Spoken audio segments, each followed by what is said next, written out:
ਸਾਹਿਬ ਜੀ ਗੁਰੂ ਨਾਨਕ ਅੰਗਦ ਗੁਰੂ ਅਮਰਦਾਸ ਪਦ ਬੰਦ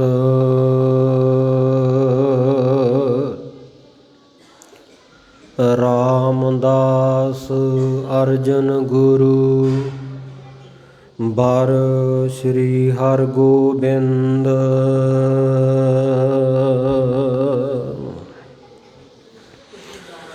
ਹਰਿ ਰਾਏ ਹਰਿ ਕ੍ਰਿਸ਼ਨ ਗੁਰ ਤੇਗ ਬਹਾਦਰ ਚੰਦ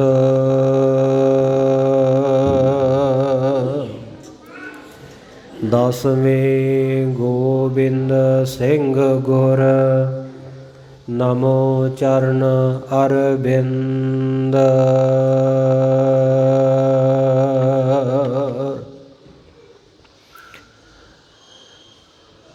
ਏਕੰਕਾਰ ਸਤਿਗੁਰੂ ਤਿਹ ਪ੍ਰਸਾਦ ਸਚ ਹੋਇ।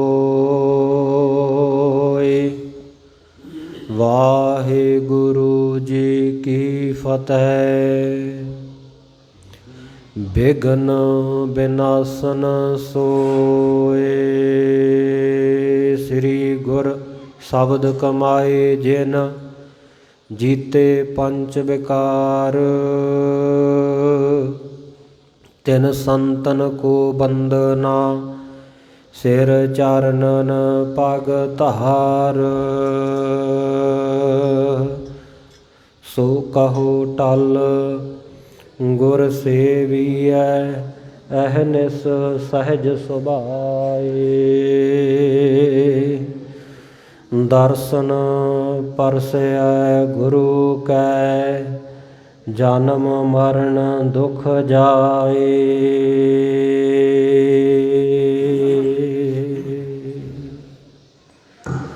ਸਤਿਨਾਮ ਸ੍ਰੀ ਵਾਹਿਗੁਰੂ ਸਾਹਿਬ ਜੀ ਮਹੱਤਵ ਆਲਮੀ ਪਾਲ ਸਿੱਖ ਸਦਾ ਸੁਖਾਲ।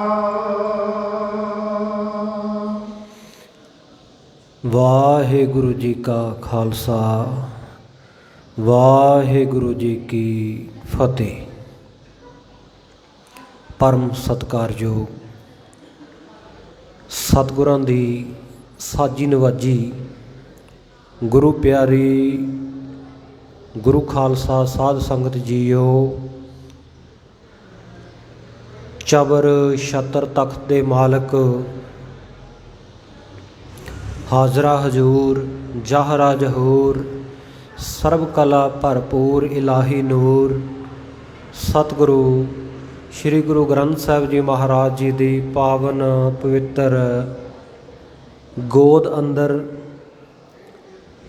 ਗੁਰਦੁਆਰਾ ਸ਼ਹੀਦਾਂ ਸਿੰਘਾਂ ਤਲਣ ਸਾਹਿਬ ਜਲੰਧਰ ਵਿਖੇ ਸੰਧਿਆ ਦੇ ਦੀਵਾਨ ਦੀ ਹਾਜ਼ਰੀ ਆਪ ਜੀ ਬੜੇ ਅਦਬ ਦੇ ਸਹਿਤ ਭਰ ਰਹੇ ਹੋ।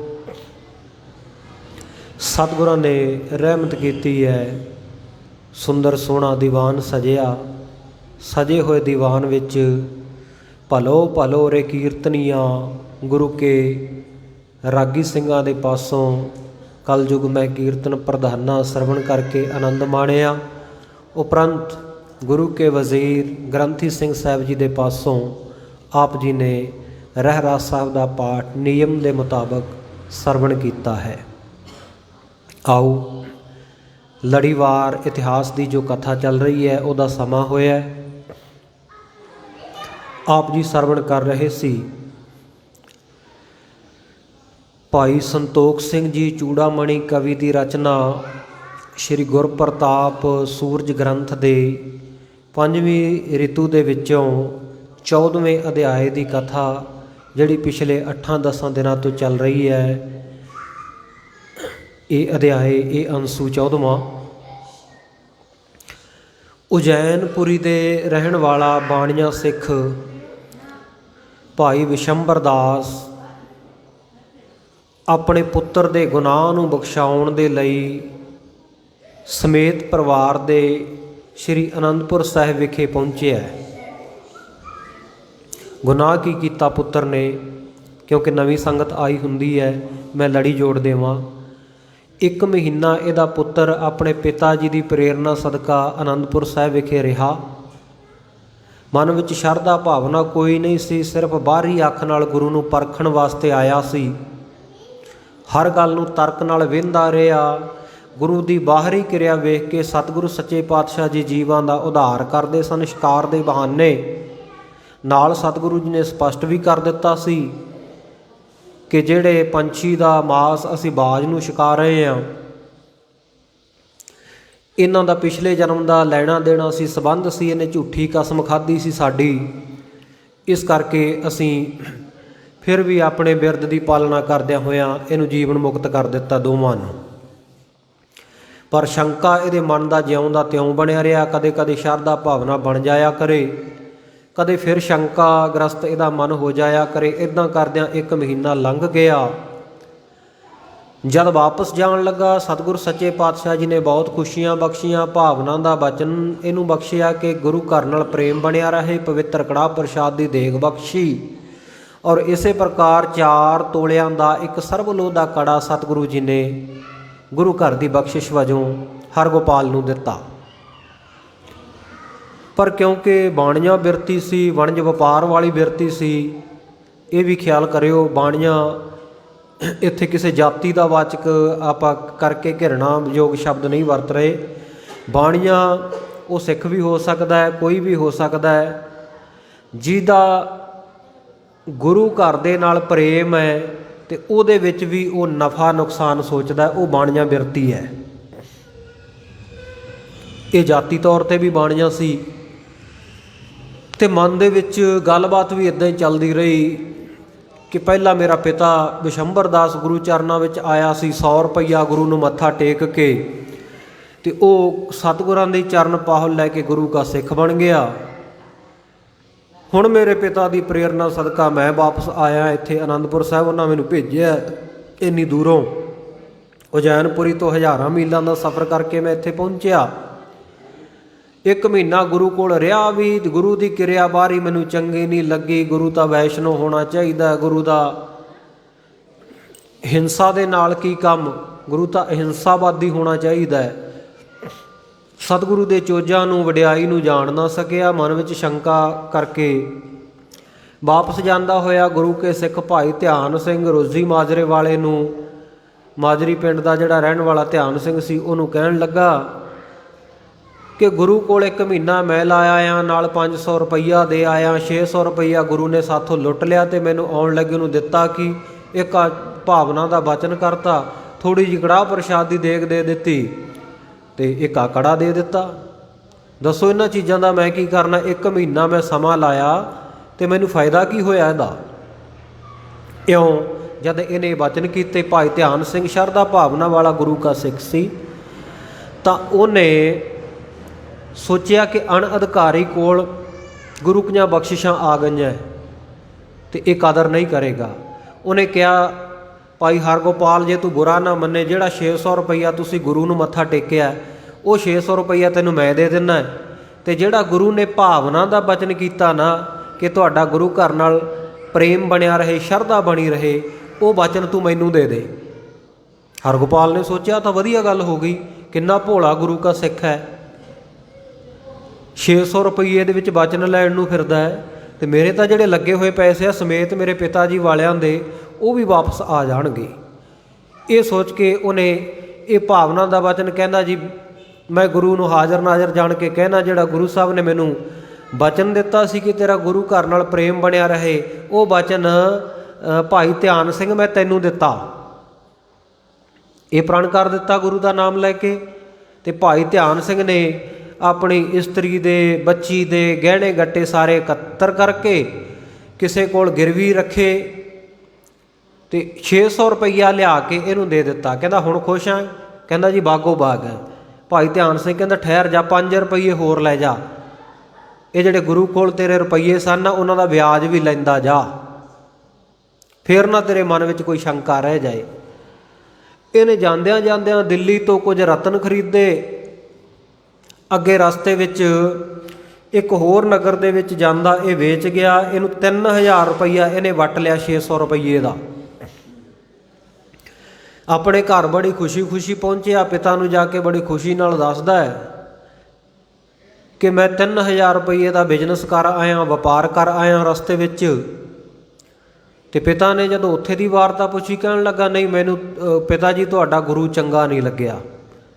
ਸਾਰੀ ਗੱਲਬਾਤ ਦੱਸੀ ਤੇ ਆਖਿਆ ਇਹ ਵਪਾਰ ਕਿੱਥੋਂ ਕੀਤਾ? ਕਹਿੰਦਾ ਜਿਹੜਾ 600 ਰੁਪਈਆ 500 ਤੁਸੀਂ ਮੈਨੂੰ ਹੁਣ ਦੇ ਕੇ ਭੇਜਿਆ ਸੀ, 100 ਰੁਪਈਆ ਤੁਸੀਂ ਪਹਿਲਾਂ ਗੁਰੂ ਨੂੰ ਮੱਥਾ ਟੇਕ ਆਏ ਸੀ, ਉਹ ਉਹਨਾਂ ਦੇ ਇੱਕ ਕਮਲੇ ਜਿਹੇ ਸਿੱਖ ਨੇ ਵਾਪਸ ਕਰ ਦਿੱਤਾ ਤੇ ਮੈਥੋਂ ਜਿਹੜਾ ਗੁਰੂ ਨੇ ਬਚਨ ਕੀਤਾ ਸੀ ਉਹ ਬਚਨ ਲੈ ਲਿਆ। ਭਾਈ ਵਿਸ਼ੰਬਰ ਦਾਸ ਜਿਹੜਾ ਸ਼ਰਧਾ ਭਾਵਨਾ ਵਾਲਾ ਸਿੱਖ ਸੀ, ਉਹਨੇ ਮੱਥੇ ਦੇ ਉੱਤੇ ਹੱਥ ਮਾਰਿਆ, ਕੈਸਾ ਕਮਲਾ ਪੁੱਤਰ ਜੰਮਿਆ ਮੇਰੇ ਘਰ, ਇਹਨੂੰ ਗੁਰੂ ਦੀਆਂ ਦਾਤਾਂ ਦੀ ਕਦਰ ਹੀ ਕੋਈ ਨਹੀਂ। ਖੈਰ ਇਹਨੇ ਬੜਾ ਸਮਝਾਇਆ, ਹਰਗੋਪਾਲ ਦੀ ਮਾਤਾ ਨੇ ਵੀ ਬੜਾ ਸਮਝਾਇਆ, ਪਰ ਜਦੋਂ ਕੋਈ ਆਪਣੇ ਆਪ ਨੂੰ ਬਹੁਤਾ ਸਿਆਣਾ ਜਾਣਨ ਲੱਗ ਪਵੇ ਨਾ, ਆਪਣੀ ਬੁੱਧੀ ਨੂੰ ਕਿ ਮੈਂ ਬੜਾ ਤੇਜ਼ ਤਰਾਰ ਹਾਂ, ਮੈਂ ਬੜਾ ਸਿਆਣਾ ਹੈ, ਉਹ ਉਦੋਂ ਕਿਸੇ ਸਿਆਣੇ ਦੀ ਕਹੀ ਹੋਈ ਗੱਲ ਮੰਨਦਾ ਨਹੀਂ ਹੁੰਦਾ, ਗੁਰੂ ਦੀ ਗੱਲ ਉਹਨੂੰ ਚੰਗੀ ਨਹੀਂ ਲੱਗਦੀ ਹੁੰਦੀ। ਉਦੋਂ ਇਹ ਸਮਝ ਲੈਣਾ ਚਾਹੀਦਾ ਕਿ ਕਿਸਮਤ ਸੁੱਤੀ ਹੋਈ ਹੈ। ਕਿਸਮਤ ਜਾਗੀ ਦੀ ਕੀ ਨਿਸ਼ਾਨੀ ਹੁੰਦੀ ਹੈ? ਉਦੋਂ ਗੁਰੂ ਦੀ ਗੱਲ ਚੰਗੀ ਲੱਗਣ ਲੱਗ ਪੈਂਦੀ ਹੈ। ਗੁਰੂ ਕੀ ਬਾਣੀ ਦੇ ਬਚਨ ਮਨ ਨੂੰ ਭਾਉਣ ਲੱਗ ਪੈਂਦੇ ਹੈ। ਜਾਗੇ ਕਰਮ ਕੀ ਇਹ ਨਿਸ਼ਾਨੀ, ਮੀਠੀ ਲਾਗੈ ਪ੍ਰਭ ਕੀ ਬਾਣੀ। ਵਾਹਿਗੁਰੂ ਪਰਮੇਸ਼ਰ ਦੇ ਬਚਨ ਬਾਣੀ ਚੰਗੀ ਲੱਗਣ ਲੱਗ ਪੈਂਦੀ ਆ। ਪਰ ਇਹ ਜਦੋਂ ਵਸ ਦੇ ਵਿੱਚ ਨਾ ਆਇਆ, ਗਹਿਣੇ ਦੇ ਵਿੱਚ ਨਾ ਆਇਆ, ਤਾਂ ਪਿਤਾ ਵਿਸ਼ੰਬਰ ਦਾਸ ਅੱਕ ਕੇ ਕਹਿੰਦਾ ਭਾਈ ਚੱਲ ਤੇਰੀ ਮਰਜ਼ੀ ਹੈ, ਜਿਵੇਂ ਕਰਨਾ ਕਰ ਲੈ, ਪਰ ਤੂੰ ਕਰ ਬਹੁਤ ਵੱਡਾ ਅਨਰਥ ਆਇਆ। ਇਹਨੇ 3000 ਰੁਪਈਆ ਜਿਹੜਾ ਸੀ ਅਗਾਂਹ ਹੋਰ ਕਾਰੋਬਾਰ ਵਿੱਚ ਲਾ ਦਿੱਤਾ ਹਰਗੋਪਾਲ ਨੇ। ਇਸ ਤਰ੍ਹਾਂ ਇਹਦੇ ਕੋਲ 10,000 ਰੁਪਈਆ ਇਕੱਠਾ ਹੋ ਗਿਆ। ਇਹ ਬੜਾ ਖੁਸ਼ ਹੈ, ਕਹਿੰਦਾ ਗੁਰੂ ਕੋਲ ਰਹਿ ਕੇ ਕੀ ਮਿਲਣਾ ਸੀ, ਪੈਸੇ ਵਾਪਸ ਮਿਲ ਗਏ, ਵਧੀਆ ਆਪਣਾ ਬਿਜ਼ਨਸ ਤੁਰ ਪਿਆ, ਕਾਰੋਬਾਰ ਚੱਲ ਪਿਆ, ਕੰਮ ਕਾਜ ਵਧੀਆ, ਹੁਣ ਸੈੱਟ ਹੋ ਜਾਵਾਂਗੇ ਆਪਾਂ। ਇਹ ਬੜਾ ਖੁਸ਼ ਹੈ। ਪਰ ਪਿਤਾ ਵਿਸ਼ੰਬਰ ਦਾਸ ਦਿਨ ਰਾਤ ਚਿੰਤਾਗ੍ਰਸਤ ਰਹਿੰਦਾ ਹੈ, ਕਿਉਂਕਿ ਪਤਾ ਹੈ ਕਿ ਗੁਰੂ ਦੇ ਬਚਨ ਦੀ ਬੇਕਦਰੀ ਕਰਕੇ ਆਇਆ, ਕੋਈ ਅਣਹੋਣੀ ਵਰਤਣ ਵਾਲੀ ਹੈ। ਇਹਦੇ ਕੀਤੇ ਹੋਏ ਪਾਪ ਨੇ ਫਲੀਭੂਤ ਜ਼ਰੂਰ ਹੋਣਾ ਹੈ। ਉਹੀ ਗੱਲ ਹੋਈ, ਬਿਜ਼ਨਸ ਦੇ ਵਿੱਚ ਦਿਨੋਂ ਦਿਨ ਹਰਗੋਪਾਲ ਨੂੰ ਘਾਟਾ ਪੈਣਾ ਸ਼ੁਰੂ ਹੋ ਗਿਆ। ਘਰ ਦੇ ਵਿੱਚ ਜਿਹੜਾ ਪਹਿਲਾਂ ਦਾ ਮਾਲ ਧਨ ਸੀ ਉਹ ਵੀ ਸਾਰਾ ਲੱਗ ਗਿਆ। ਇਹ ਜਿਹੜਾ 10,000 ਸੀ ਇਹ ਤਾਂ ਪਤਾ ਹੀ ਨਹੀਂ ਕਦੋਂ ਕਦਾ ਉਡੰਤਰ ਹੋ ਗਿਆ। ਜਦੋਂ ਇੱਦਾਂ ਘਾਟਾ ਪੈਂਦਾ ਗਿਆ, ਬਿਲਕੁਲ ਕੰਗਲਾ ਹੋ ਗਿਆ ਨਾ, ਕੰਗਾਲ ਹੋ ਗਿਆ, ਗਰੀਬ ਹੋ ਗਿਆ, ਰੋਟੀ ਦੇ ਲਾਲੇ ਪੈਣ ਲੱਗ ਪਏ। ਉਸ ਵੇਲੇ ਫਿਰ ਗੁਰੂ ਚੇਤੇ ਆਇਆ ਤੇ ਫਿਰ ਪਿਤਾ ਨੂੰ ਕਹਿੰਦਾ, ਪਿਤਾ ਜੀ ਮੈਨੂੰ ਗੁਰੂ ਸਾਹਿਬ ਕੋਲੇ ਲੈ ਚੱਲੋ, ਮੈਂ ਮਾਫੀ ਮੰਗਣੀ ਚਾਹੁੰਦਾ। ਕਿਉਂਕਿ ਇਹ ਇਨਸਾਨੀ ਸੁਭਾਅ ਹੈ, ਇਨਸਾਨ ਦੀ ਫਿਤਰਤ ਹੈ। ਜਦੋਂ ਤੱਕ ਉਹਨੂੰ ਕੋਈ ਆਪਣਾ ਮਤਲਬ ਨਹੀਂ ਹੁੰਦਾ ਨਾ, ਉਹ ਰੱਬ ਨੂੰ ਚੇਤੇ ਨਹੀਂ ਕਰਦਾ। ਕੋਈ ਵਿਰਲੇ ਭਾਗਾਂ ਵਾਲੇ ਹੈ ਜਿਹੜੇ ਵਾਹਿਗੁਰੂ ਦੀਆਂ ਦਿੱਤੀਆਂ ਦਾਤਾਂ ਦਾ ਸ਼ੁਕਰ ਕਰਦੇ ਆ, ਸੁੱਖਾਂ ਦੇ ਵਿੱਚ ਵੀ ਯਾਦ ਕਰਦੇ ਆ, ਨਹੀਂ ਤਾਂ ਵਾਹਿਗੁਰੂ ਦੁੱਖ ਵੇਲੇ ਹੀ ਚੇਤੇ ਆਉਂਦਾ ਸਾਰਿਆਂ ਨੂੰ। ਜਦੋਂ ਮੇਜ਼ ਦੇ ਉੱਤੇ ਸ਼ਰਾਬ ਦੀ ਬੋਤਲ ਦਾ ਡੱਟ ਖੋਲ੍ਹ ਕੇ ਰੱਖਿਆ ਹੋਵੇ, ਬੇਦੋਸ਼ਾ ਜੀਵ ਮਾਰ ਕੇ ਡੋਂਗੇ ਵਿੱਚ ਪਾ ਕੇ ਸਾਹਮਣੇ ਰੱਖਿਆ ਹੋਵੇ, ਉਦੋਂ ਰੱਬ ਕਿੱਥੇ ਚੇਤੇ ਆਉਂਦਾ ਹੈ? ਉਦੋਂ ਤਾਂ ਬੰਦਾ ਰੱਬ ਨੂੰ ਵੀ ਟਾਬੀ ਦੱਸਦਾ। ਹਾਂ, ਜਦੋਂ ਕੋਈ ਬਿਮਾਰੀ ਐਸੀ ਹੋ ਜਾਵੇ, ਡਾਕਟਰ ਵੀ ਜਵਾਬ ਦੇ ਦੇਣ ਵੀ ਸਾਡੇ ਕੋਲ ਇਲਾਜ ਕੋਈ ਨਹੀਂ, ਘਰ ਲਿਜਾ ਕੇ ਸੇਵਾ ਪਾਣੀ ਕਰ ਲਓ, ਫਿਰ ਰੱਬ ਚੇਤੇ ਆਉਂਦਾ ਹੈ। ਜਦੋਂ ਨਿਆਣੇ ਘਰ ਦੇ ਕਹਿਣ ਲੱਗ ਪੈਣ ਕਿ ਬਾਪੂ ਹੁਣ ਹਨੇਰੇ ਸਵੇਰੇ ਬਾਹਰ ਨਾ ਜਾਇਆ ਕਰ, ਪਤਾ ਨਹੀਂ ਕਿੱਥੋਂ ਚੱਕ ਕੇ ਲਿਆਉਣਾ ਪੈ ਜੇ, ਉਸ ਵੇਲੇ ਰੱਬ ਚੇਤੇ ਆਉਂਦਾ ਹੈ। ਇਹਨੂੰ ਵੀ ਰੱਬ ਚੇਤੇ ਆ ਗਿਆ।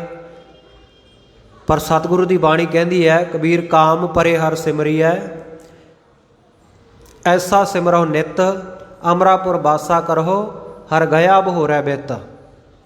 ਕਹਿੰਦੇ ਜਿਹੜੇ ਰੱਬ ਨੂੰ ਕੰਮ ਪੈਣ 'ਤੇ ਸਿਮਰਦਾ, ਰਮੇ ਹੋਏ ਰਾਮ ਨੂੰ, ਵਾਹਿਗੁਰੂ ਨੂੰ, ਉਹਨੂੰ ਨਿੱਤ ਹੀ ਚੇਤੇ ਕਰਖਾਂ, ਪ੍ਰਾਪਤੀ ਕੀ ਹੋਵੇਗੀ?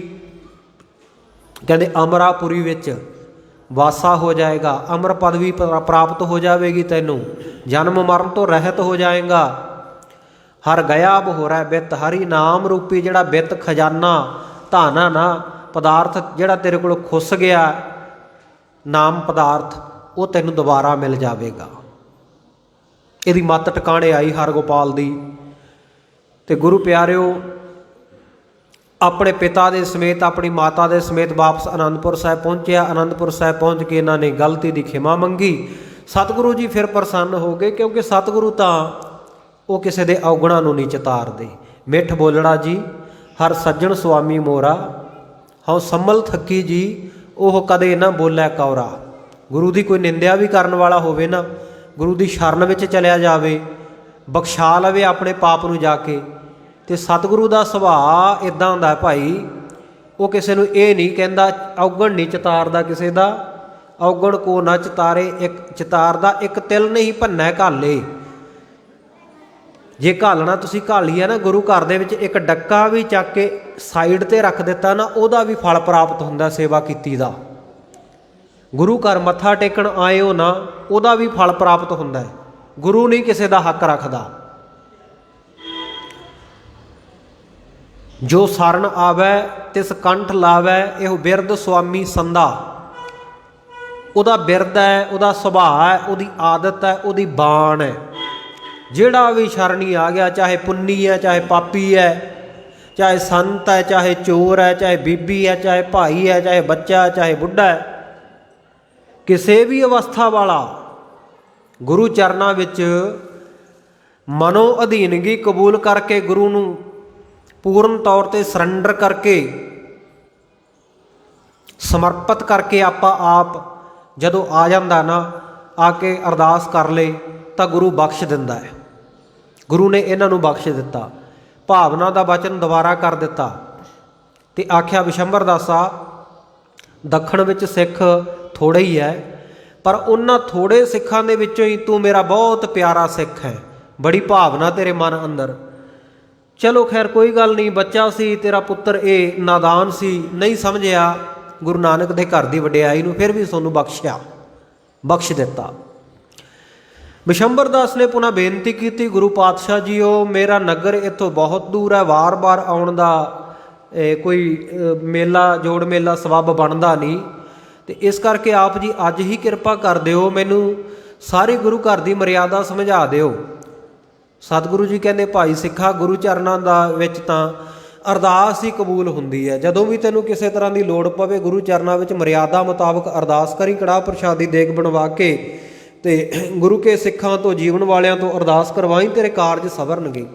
ਮਹਾਰਾਜ ਕਿਹੜੇ ਕਾਰਜ ਵਾਸਤੇ ਕਿਹੜੀ ਅਰਦਾਸ ਕਰਨੀ ਹੈ, ਉਹ ਵੀ ਆਪ ਜੀ ਕਿਰਪਾ ਕਰ ਦਿਓ, ਕਿਉਂਕਿ ਵਾਰ-ਵਾਰ ਆਉਣ ਦਾ ਸਮਾਂ ਨਹੀਂ ਬਣਦਾ, ਸਬੱਬ ਨਹੀਂ ਬਣਦਾ ਆਪ ਜੀ ਦੇ ਚਰਨਾਂ ਵਿੱਚ ਨਗਰ ਦੂਰ ਹੋਣ ਕਰਕੇ।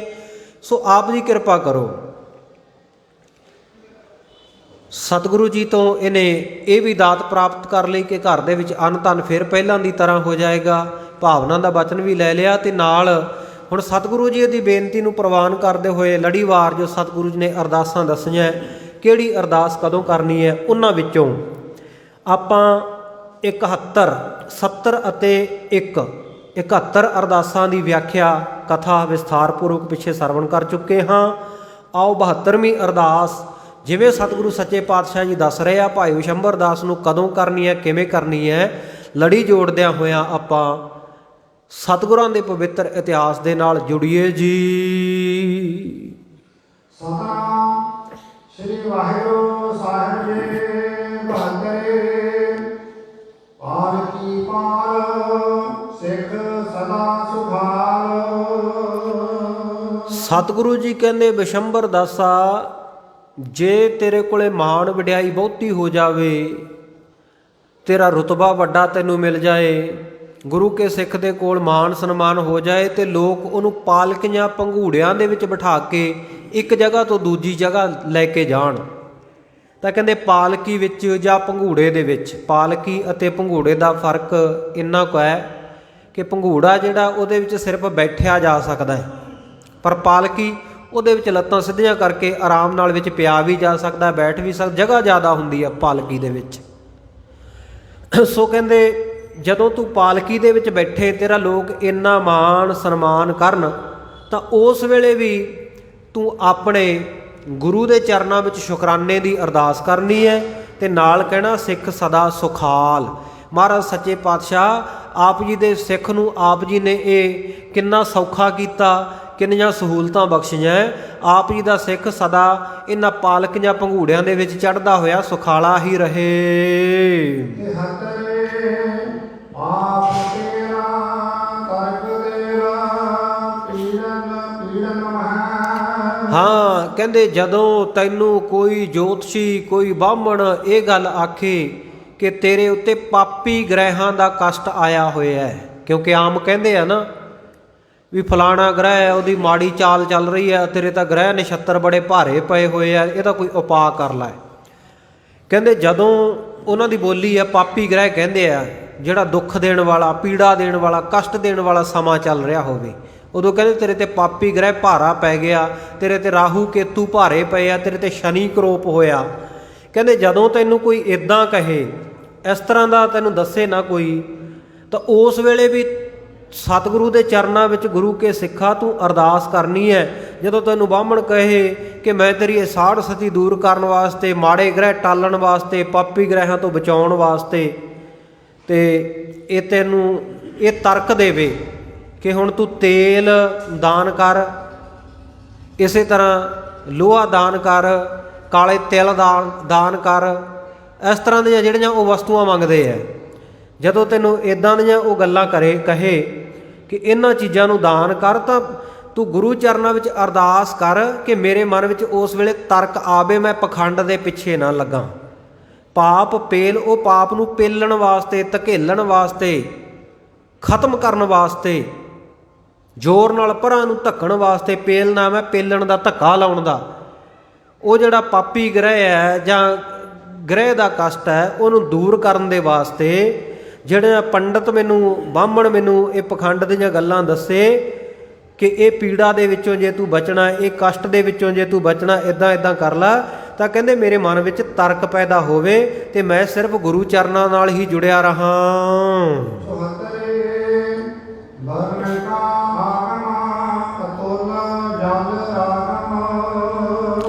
74ਵੀਂ ਅਰਦਾਸ ਕਹਿੰਦੇ ਉਹ ਸਿੱਖ ਕਰਨ ਜਿਨ੍ਹਾਂ ਦੇ ਖੇਤ ਦਰਿਆ ਦੇ ਨੇੜੇ ਹੈ, ਪਰ ਉਹਨਾਂ ਦੇ ਕੋਲ ਕੋਈ ਪਾਣੀ ਦਾ ਸਾਧਨ ਨਹੀਂ। ਖੇਤ ਉਹਨਾਂ ਦੇ ਇੱਦਾਂ ਦੇ ਆ ਵੀ ਸਿੰਚਾਈ ਦਾ ਸਾਧਨ ਨਹੀਂ ਹੈ, ਸਿਰਫ ਮੀਂਹ ਦੇ ਉੱਤੇ ਜਾਂ ਜਦੋਂ ਕਦੀ ਕੋਈ ਬਰਸਾਤਾਂ ਆਉਂਦੀਆਂ, ਨਦੀਆਂ ਨਾਲੇ ਚੜ੍ਹੇ ਹੁੰਦੇ ਆ, ਉਹ ਪਾਣੀ ਵਰਤ ਕੇ ਖੇਤੀ ਕਰਦੇ ਆ। ਤਾਂ ਕਹਿੰਦੇ ਉਹ ਸਿੱਖ ਅਰਦਾਸ ਕਰਨ ਖੇਤੀ ਸੁੱਕ ਰਹੀ ਹੋਵੇ, ਜਦੋਂ ਜਲ ਬਿਨ ਸਾਕ ਕੁਮਲਾਵਤੀ ਉਪਜਹਿ ਨਾਹੀ ਦਾਮ।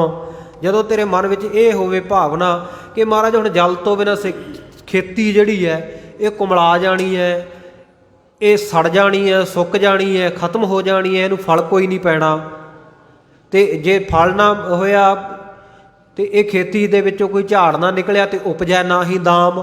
ਫਿਰ ਦਾਮ ਪੈਸਾ ਕਿੱਥੋਂ ਆਏਗਾ? ਵੇਚਾਂਗਾ ਕੀ, ਵੱਟਾਂਗਾ ਕੀ, ਖੱਟਾਂਗਾ ਕੀ? ਤਾਂ ਉਸ ਵੇਲੇ ਕਹਿੰਦੇ ਗੁਰੂ ਚਰਨਾਂ ਵਿੱਚ ਗੁਰੂ ਕਾ ਸਿੱਖ ਅਰਦਾਸ ਕਰੇ ਕਿ ਹੇ ਸਤਿਗੁਰ ਸੱਚੇ ਪਾਤਸ਼ਾਹ ਜੀ, ਆਪ ਜੀ ਕਿਰਪਾ ਕਰੋ। ਵਰਨ ਕਾ ਆਗਮ, ਵਰਨ ਨਾਮ ਹੈ ਵਰਨ ਦੇਵਤੇ ਦਾ, ਜਲ ਦਾ ਆਗਮ ਹੋਵੇ, ਆਉਣਾ ਹੋਵੇ, ਜਲ ਆ ਜਾਵੇ। ਕਿੰਨਾ ਕੁ? ਕਹਿੰਦੇ ਅਤੁੱਲ ਜਲ ਰਾਗਮ। ਰਾਗਮ ਫਾਰਸੀ ਦਾ ਸ਼ਬਦ ਹੈ, ਇਹਦਾ ਅਰਥ ਹੈ ਜੂਹਾਂ। ਸਾਡੀਆਂ ਜੂਹਾਂ ਵਿੱਚ, ਸਾਡੇ ਖੇਤਾਂ ਦੇ ਵਿੱਚ, ਸਾਡੀ ਹੱਦਬੰਦੀ ਵਿੱਚ ਜਿੱਥੇ ਸਿੰਚਾਈ ਦਾ ਹੋਰ ਕੋਈ ਸਾਧਨ ਨਹੀਂ, ਮਹਾਰਾਜ ਦਰਿਆ ਚੜ੍ਹ ਕੇ ਆਵੇ, ਭਾਵ ਹੜ੍ਹ ਆ ਜਾਏ, ਬਹੁਤਾ ਪਾਣੀ ਆ ਜਾਏ, ਜਿਸ ਕਰਕੇ ਸਾਡੇ ਖੇਤਾਂ ਨੂੰ ਪਾਣੀ ਲੱਗ ਜਾਏ, ਇਹਨਾਂ ਦੀ ਵੱਤਰ ਆ ਜਾਏ, ਅਸੀਂ ਬੀਜ ਲਈਏ ਤੇ ਸਾਡੀ ਖੇਤੀ ਪੈਦਾ ਹੋਵੇ। ਵਰਨ ਕਾ ਆਗਮ ਅਤੁੱਲ ਜਲ ਰਾਗਮ। ਸੋ ਆਪ ਜੀ ਕਿਰਪਾ ਕਰੋ ਕਿ ਇਸ ਤਰ੍ਹਾਂ ਜਲ ਦਾ ਵਹਾਅ ਸਾਡੇ ਖੇਤਾਂ ਤੱਕ ਪਹੁੰਚੇ, ਜਿਹਦੇ ਨਾਲ ਖੇਤੀ ਹਰੀ ਭਰੀ ਹੋਵੇ।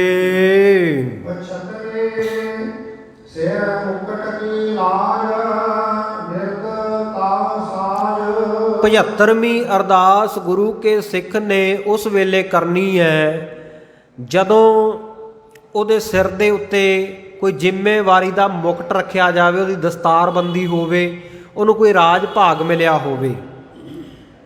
ਤੇ ਉਸ ਵੇਲੇ ਅਰਦਾਸ ਕਰੇ, ਮਹਾਰਾਜ ਜਿਹੜਾ ਮੈਨੂੰ ਮੁਕਟ ਬਖਸ਼ਿਆ ਹੈ, ਮੈਨੂੰ ਰਾਜ ਭਾਗ ਬਖਸ਼ਿਸ਼ ਕੀਤਾ ਹੈ, ਇਹਦੀ ਲੱਜਿਆ ਵੀ ਤੁਸੀਂ ਰੱਖਣੀ ਹੈ। ਬਿਰਧ ਤਵ ਸਾਜ, ਜਿਹੜੇ ਬਿਰਧ ਦੀ ਤੁਸੀਂ ਸਾਜਨਾ ਆਪ ਕੀਤੀ ਹੈ ਉਹਦੇ ਮੁਤਾਬਕ ਆਪ ਜੀ ਨੇ ਸਾਡੀ ਲੱਜਿਆ ਰੱਖਣੀ ਹੈ, ਕਿਉਂਕਿ ਉਹ ਸੇਵਕਾਂ ਦੀ ਲੱਜਿਆ ਰੱਖਣ ਵਾਲਾ ਹੈ ਗੁਰੂ।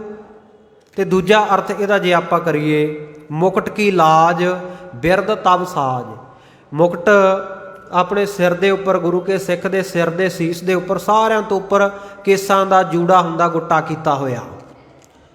ਤੇ ਮਹਾਰਾਜ ਜੇ ਕੋਈ ਸਤਿਗੁਰ ਸੱਚੇ ਪਾਤਸ਼ਾਹ ਕਹਿਣ ਲੱਗੇ, ਵਿਸ਼ੰਬਰ ਦਾਸਾ ਜੇਕਰ ਕੋਈ ਮਨਮੁਖ ਕਿਸਮ ਦਾ ਬੰਦਾ ਇਦਾਂ ਦਾ ਮਿਲ ਜਾਵੇ ਤੈਨੂੰ ਕਹਿਣ ਵਾਲਾ ਵੀ ਆਹ ਸਿਰ ਦੇ ਉੱਤੇ ਮੁਕਟ ਕਾਹਦੇ ਵਾਸਤੇ ਰੱਖਿਆ, ਜੂੜਾ ਕਾਹਦੇ ਵਾਸਤੇ ਰੱਖਿਆ, ਐਵੇਂ ਕੇਸਾਂ ਦਾ ਭਾਰ ਚੁੱਕ ਰੱਖਿਆ ਤੂੰ, ਇਹਨਾਂ ਵਿੱਚ ਸਿੱਕਰੀ ਪੈ ਜਾਂਦੀ ਹੁੰਦੀ ਹੈ, ਇਹਨਾਂ ਵਿੱਚ ਜੂਆਂ ਪੈ ਜਾਂਦੀਆਂ ਹੁੰਦੀਆਂ, ਇਹਦਾ ਫਾਇਦਾ ਕੋਈ ਨਹੀਂ, ਇਹ ਤਾਂ ਐਵੇਂ ਧਾਰਮਿਕ ਬੰਦਿਆਂ ਗਿਆਨੀਆਂ ਵਾਲੀਆਂ ਗੱਲਾਂ, ਤੇ ਤੂੰ ਮਾਡਰਨ ਬਣ ਕੇਸ ਕਟਾ ਦੇ, ਇਦਾਂ ਦੀ ਤੈਨੂੰ ਗਲਤ ਪ੍ਰੇਰਨਾ ਕਰੇ ਗੁਰੂ ਕੀ ਸਿੱਖੀ ਦੇ ਨਾਲੋਂ ਤੋੜਨ ਵਾਲੀ।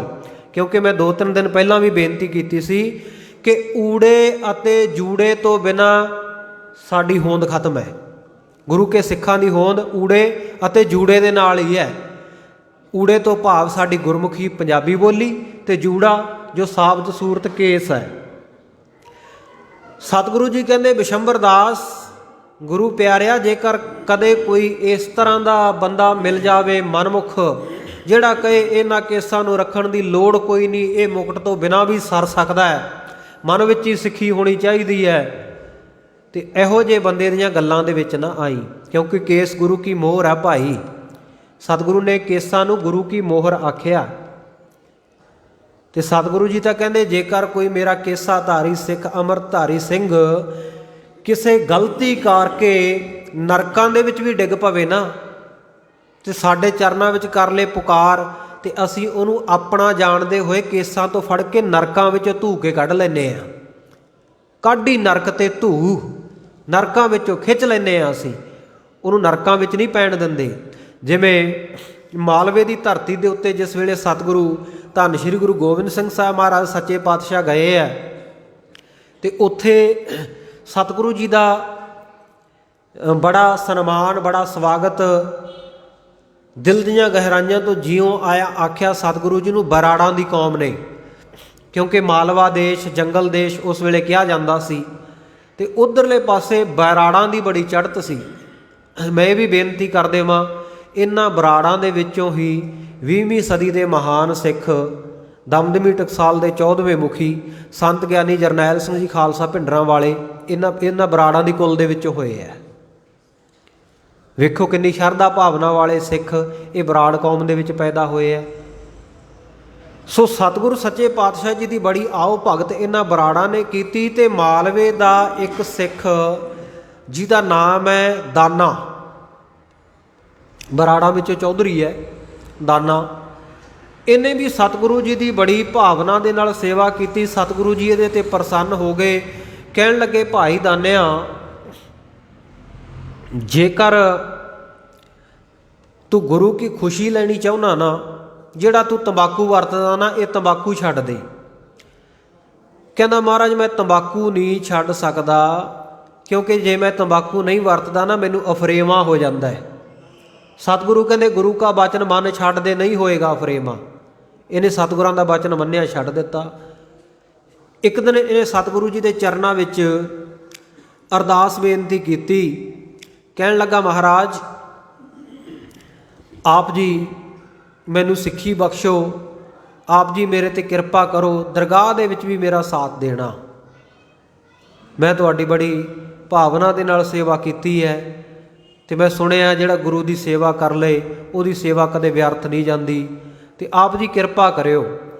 ਸਤਿਗੁਰੂ ਜੀ ਕਹਿੰਦੇ, ਭਾਈ ਤੰਬਾਕੂ ਤੂੰ ਗੁਰੂ ਕਾ ਬਚਨ ਮੰਨ ਕੇ ਛੱਡ ਦਿੱਤਾ ਹੈ, ਹੁਣ ਇਸ ਤਰ੍ਹਾਂ ਕਰ, ਕੇਸ ਵੀ ਸਾਬਤ ਰੱਖ ਲੈ, ਕੇਸ ਨਹੀਂ ਕਟਾਉਣੇ ਅੱਜ ਤੋਂ ਬਾਅਦ। ਕਹਿੰਦਾ, ਮਹਾਰਾਜ ਅਸੀਂ ਤਾਂ ਤੁਹਾਡੇ ਵੈਸੇ ਹੀ ਬੜੇ ਸ਼ਰਧਾ ਭਾਵਨਾ ਵਾਲੇ ਸਿੱਖ ਹੈ, ਵੀ ਕੇਸਾਂ ਨਾਲ ਕਿਹੜਾ ਕੋਈ ਬਹੁਤੀ ਸਿੱਖੀ, ਜਿਵੇਂ ਆਪਣੇ ਵੀ ਕਈ ਵਾਰੀ ਮਨਾਂ ਦੇ ਵਿੱਚ ਵਿਚਾਰ ਆ ਜਾਂਦਾ ਹੈ। ਤੇ ਗੁਰੂ ਪਾਤਸ਼ਾਹ ਕਹਿੰਦੇ, ਨਹੀਂ ਭਾਈ, ਸਿੱਖ ਦੀ ਪਹਿਲੀ ਨਿਸ਼ਾਨੀ ਇਹ ਹੈ ਵੀ ਉਹ ਕੇਸਾ ਧਾਰੀ ਹੋਵੇ, ਸਾਬਤ ਸੂਰਤ ਹੋਵੇ। ਇਸੇ ਕਰਕੇ ਗੁਰੂ ਅਰਜਨ ਦੇਵ ਮਹਾਰਾਜ ਸੱਚੇ ਪਾਤਸ਼ਾਹ ਬਾਣੀ ਵਿੱਚ ਕਹਿੰਦੇ ਨੇ, ਸਾਬਤ ਸੂਰਤ ਦਸਤਾਰ ਸਿਰਾ। ਗੁਰੂ ਕਾ ਸਿੱਖ ਸਾਬਤ ਸੂਰਤ ਹੋਵੇ। ਜਿਵੇਂ ਦਾ ਅਕਾਲ ਪੁਰਖ ਵਾਹਿਗੁਰੂ ਨੇ ਇਹ ਮਨੁੱਖ ਨੂੰ ਸਾਜਿਆ, ਉਸੇ ਸਰੂਪ ਦੇ ਵਿੱਚ ਮੁਕੰਮਲ ਤਿਆਰ ਬਰ ਤਿਆਰ ਰਹੇ। ਸਤਿਗੁਰੂ ਜੀ ਕਹਿੰਦੇ ਬਹੁਤ ਖੁਸ਼ੀਆਂ ਹੁੰਦੀਆਂ। 5 ਜਿਹੜੇ ਕਕਾਰ ਬਖਸ਼ੇ ਆ ਨਾ ਗੁਰੂ ਨੇ ਸਾਨੂੰ, ਉਹਨਾਂ ਵਿੱਚੋਂ ਸਭ ਤੋਂ ਪਹਿਲਾ ਕਕਾਰ ਆ ਨਾ ਜਿਹੜਾ, ਉਹ ਵੀ ਸਤਿਗੁਰਾਂ ਨੇ ਕੇਸਾਂ ਨੂੰ ਰੱਖਿਆ। ਵੇਖੋ ਕਿੰਨੀ ਮਾਣ, ਕਿੰਨੀ ਵਡਿਆਈ ਸਤਿਗੁਰ ਨੇ ਦਿੱਤੀ ਹੈ ਕੇਸਾਂ ਨੂੰ। ਔਰ ਇਹਨਾਂ ਕੇਸਾਂ ਦੇ ਕਰਕੇ ਹੀ ਸਤਿਗੁਰੂ ਜੀ ਨੇ, ਕੇਸਾਂ ਦੀ ਦੇਖੋ ਕਿੰਨੀ ਮਹਾਨਤਾ ਹੈ। ਜਿਹੜੇ ਸਾਡੇ 5 ਤਖਤ ਹੈ ਨਾ, ਉਹਨਾਂ ਵਿੱਚੋਂ ਸ਼੍ਰੀ ਅਨੰਦਪੁਰ ਸਾਹਿਬ ਵਾਲਾ ਜਿਹੜਾ ਤਖਤ ਹੈ, ਉਹਦਾ ਨਾਮ ਵੀ ਸਾਹਿਬ ਜੀ ਨੇ ਕੇਸਾਂ ਦੇ ਨਾਂ ਦੇ ਉੱਤੇ ਰੱਖਿਆ, ਤਖਤ ਸ਼੍ਰੀ ਕੇਸਗੜ੍ਹ ਸਾਹਿਬ। ਕੇਸਾਂ ਨੂੰ ਕਿੰਨਾ ਪਿਆਰ ਸਤਿਗੁਰੂ ਕਰਦੇ ਹੈ, ਕਿੰਨੀ ਮਾਣ, ਕਿੰਨੀ ਵਡਿਆਈ, ਕਿੰਨੀ ਸ਼ੋਭਾ। ਸਤਿਗੁਰੂ ਜੀ ਦੇ ਮਨ ਵਿੱਚ ਕਿੰਨੀ ਕਦਰ ਹੈ ਕੇਸਾਂ ਦੀ। ਭੰਗਾਣੀ ਦੇ ਜੰਗ ਤੋਂ ਬਾਅਦ ਨਾ ਕਹਿੰਦੇ, ਜਿਸ ਜੰਗ ਦੇ ਵਿੱਚ ਪੀਰ ਬੁੱਧੂ ਸ਼ਾਹ ਜੀ ਨੇ, ਸੰਢੌਰੇ ਵਾਲੇ ਨੇ ਸਤਿਗੁਰਾਂ ਦਾ ਸਾਥ ਦਿੱਤਾ, ਇਹਦੇ ਪਰਿਵਾਰਕ ਮੈਂਬਰ ਵੀ ਕਈ ਸ਼ਹੀਦ ਹੋਏ। ਇਹ ਜਿਸ ਵੇਲੇ ਸਤਿਗੁਰਾਂ ਦੇ ਕੋਲ ਪਹੁੰਚਿਆ ਨਾ ਜੰਗ ਤੋਂ ਬਾਅਦ, ਸਤਿਗੁਰੂ ਸੱਚੇ ਪਾਤਸ਼ਾਹ ਜੀ ਕੇਸਾਂ ਵਿੱਚ ਕੰਘਾ ਕਰ ਰਹੇ ਸਨ। ਇਹਨੇ ਜਾ ਕੇ ਫਤਿਹ ਗਜਾਈ, ਸਤਿਗੁਰਾਂ ਦੇ ਕੋਲ ਗਿਆ, ਨਤਮਸਤਕ ਹੋਇਆ, ਨਮਸਕਾਰ ਕੀਤੀ। ਸਤਿਗੁਰੂ ਕਹਿੰਦੇ ਪੀਰ ਜੀ ਅਸੀਂ ਤੁਹਾਡੀ ਸੇਵਾ ਤੋਂ ਬੜੇ ਪ੍ਰਸੰਨ ਹੈ। ਤੁਸੀਂ ਦੂਜੇ ਧਰਮ ਵਿੱਚ ਹੁੰਦਿਆਂ ਹੋਇਆਂ ਵੀ ਸਿੱਖੀ ਸਿਦਕ ਦੇ ਨਾਲ, ਜਿਸ ਤਨਦੇਹੀ ਦੇ ਨਾਲ ਗੁਰੂ ਘਰ ਦੇ ਵਾਸਤੇ ਲੜੇ ਹੋ ਨਾ, ਜ਼ਾਲਮਾਂ ਦੇ ਵਿਰੋਧ ਦੇ ਵਿੱਚ, ਤੁਹਾਡੇ ਤੇ ਸਾਡੀ ਬੜੀ ਪ੍ਰਸੰਨਤਾ ਹੈ।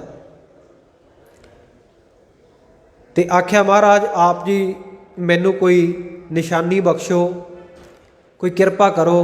ਹਾਂ ਸਤਿਗੁਰੂ ਕਹਿੰਦੇ ਮੈਂ ਤੈਨੂੰ ਬਖਸ਼ਣ ਹੀ ਲੱਗਿਆ, ਤੇਰੇ ਉੱਤੇ ਸਾਡੀ ਬੜੀ ਕਿਰਪਾ। ਸਤਿਗੁਰੂ ਜੀ ਕੇਸਾਂ ਵਿੱਚ ਕੰਘਾ ਕਰ ਰਹੇ ਸਨ। ਸਤਿਗੁਰੂ ਕਹਿੰਦੇ ਤੈਨੂੰ ਲੋਕ ਪਰਲੋਕ ਦੇ ਸਾਰੇ ਸੁੱਖ ਮਿਲਣ।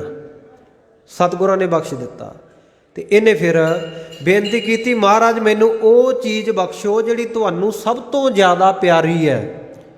ਤਾਂ ਸਤਿਗੁਰੂ ਜੀ ਨੇ ਕੇਸ ਵਾਹੁੰਦਿਆਂ ਹੋਇਆਂ ਜਿਹੜੇ ਕੁਝ ਕੁ ਰੋਮ, ਕੁਝ ਕੁ ਪਵਿੱਤਰ ਕੇਸ ਸਤਿਗੁਰਾਂ ਦੇ ਟੁੱਟੇ ਹੋਏ ਸਨ ਨਾ, ਉਹ ਕੰਘੇ ਰਾਹੀਂ ਬਾਹਰ ਆਏ ਸਨ। ਉਹਨਾਂ ਕੇਸਾਂ ਦੇ ਸਮੇਤ ਸਤਿਗੁਰੂ ਜੀ ਨੇ ਕੰਘਾ ਬਖਸ਼ਿਸ਼ ਕੀਤਾ ਪੀਰ ਬੁੱਧੂ ਸ਼ਾਹ ਜੀ ਨੂੰ। ਕੰਘਾ ਬਖਸ਼ਿਸ਼ ਕੀਤਾ, ਜਿਹਦੇ ਦਰਸ਼ਨ ਅੱਜ ਵੀ ਆਪਾਂ ਤਖਤ ਸ਼੍ਰੀ ਕੇਸਗੜ੍ਹ ਸਾਹਿਬ ਵਿਖੇ ਜਦੋਂ ਤਖਤ ਸਾਹਿਬ 'ਤੇ ਪਰਿਕਰਮਾ ਕਰਕੇ ਆਉਂਦੇ ਹਾਂ ਨਾ ਆਪਾਂ, ਅਤੇ ਪਰਿਕਰਮਾ ਕਰਕੇ ਜਦੋਂ ਵਾਪਸ ਮੁੜਨ ਲੱਗਦੇ ਆ, ਉੱਥੇ ਸ਼ੀਸ਼ੇ ਦੇ ਵਿੱਚ ਸਤਿਗੁਰਾਂ ਦੀ ਛੋਟੀ ਕੇਸ ਕੀ ਦਸਤਾਰ ਰੱਖੀ ਹੋਈ ਹੈ, ਕੇਸਾਂ ਸਮੇਤ ਇੱਕ ਕੰਘਾ ਰੱਖਿਆ ਹੋਇਆ ਹੈ, ਛੋਟੀ ਸ੍ਰੀ ਸਾਹਿਬ ਰੱਖੀ ਹੋਈ ਹੈ। ਇਹ ਸਾਰੀਆਂ ਬਖਸ਼ਿਸ਼ਾਂ ਸਤਿਗੁਰੂ ਸਾਹਿਬ ਜੀ ਨੇ ਪੀਰ ਬੁੱਧੂ ਸ਼ਾਹ ਜੀ ਨੂੰ ਉਹਦੀ ਸੇਵਾ ਤੋਂ ਖੁਸ਼ ਹੋ ਕੇ ਕੀਤੀਆਂ ਸਨ। ਦੇਖੋ ਸਤਿਗੁਰੂ ਨੂੰ ਕਿਹਾ ਜੋ ਵਸਤੂ ਤੁਹਾਨੂੰ ਸਭ ਤੋਂ ਵੱਧ ਪਿਆਰੀ ਹੈ, ਸੋ ਉਹ ਵਸਤੂ ਮੈਨੂੰ ਬਖਸ਼ੋ। ਸਤਿਗੁਰਾਂ ਨੇ ਕੇਸਾਂ ਸਮੇਤ ਕੰਘਾ ਬਖਸ਼ਿਸ਼ ਕੀਤਾ।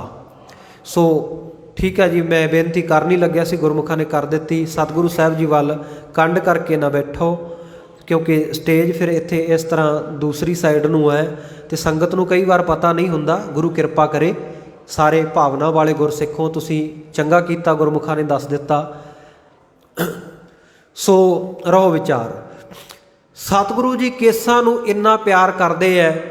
ਫਿਰ ਭਾਈ ਦਾਨ ਸਿੰਘ ਨੇ ਵੀ, ਭਾਈ ਦਾਨੇ ਨੇ ਕੇਸ ਰੱਖੇ, ਅੰਮ੍ਰਿਤ ਛਕ ਕੇ ਸਮੇਤ ਪਰਿਵਾਰ ਦੇ ਗੁਰੂ ਕਾ ਸਿੰਘ ਸਜਿਆ ਅਤੇ ਨਾਮ ਰੱਖਿਆ ਗਿਆ ਭਾਈ ਦਾਨ ਸਿੰਘ। ਤੇ ਸਤਿਗੁਰਾਂ ਨੇ ਨਾਲ ਹੀ ਆਖਿਆ ਕਿ ਭਾਈ ਦਾਨ ਸਿੰਘਾ ਅਸੀਂ ਤੇਰੇ ਤੇ ਬੜੇ ਪ੍ਰਸੰਨ ਹੈ, ਤੂੰ ਗੁਰੂ ਕੀ ਸਿੱਖੀ ਨੂੰ ਧਾਰਨ ਕਰ ਲਿਆ। ਤੇ ਇੱਕ ਵਚਨ ਹੋਰ ਹੋਇਆ ਸੀ ਭਾਈ ਦਾਨ ਸਿੰਘ ਦਾ, ਮੈਨੂੰ ਨਾਲ ਹੀ ਚੇਤੇ ਆ ਗਿਆ। ਜਿਹੜੇ ਬਰਾੜ ਸਨ ਉਹਨਾਂ ਵਿੱਚੋਂ ਸਤਿਗੁਰੂ ਜੀ ਜਦੋਂ ਅੱਗੇ ਦਮਦਮਾ ਸਾਹਿਬ ਨੂੰ ਜਾਣ ਲੱਗੇ, ਘੋੜੇ ਦੀਆਂ ਵਾਗਾਂ ਫੜ ਲਈਆਂ ਕਈਆਂ ਨੇ ਅੱਗੇ ਹੋ ਕੇ। ਕਹਿੰਦੇ ਮਹਾਰਾਜ ਅਸੀਂ ਨਹੀਂ ਜਾਣ ਦਿੰਦੇ, ਅਸੀਂ ਤੁਹਾਡੀ ਫੌਜ ਵਿੱਚ ਕਦੋਂ ਦੇ ਭਰਤੀ ਹੋਏ ਆ ਅਤੇ ਸਾਨੂੰ ਤਾਂ ਸਾਡੀ ਤਨਖਾਹ ਹੀ ਨਹੀਂ ਮਿਲੀ, ਕਿੰਨੀ ਦੇਰ ਦੀ ਤਨਖਾਹ ਨਹੀਂ ਦਿੱਤੀ, ਤਨਖਾਹ ਦੇ ਕੇ ਜਾਓ ਫਿਰ ਅਸੀਂ ਅੱਗੇ ਜਾਣ ਦੇਵਾਂਗੇ।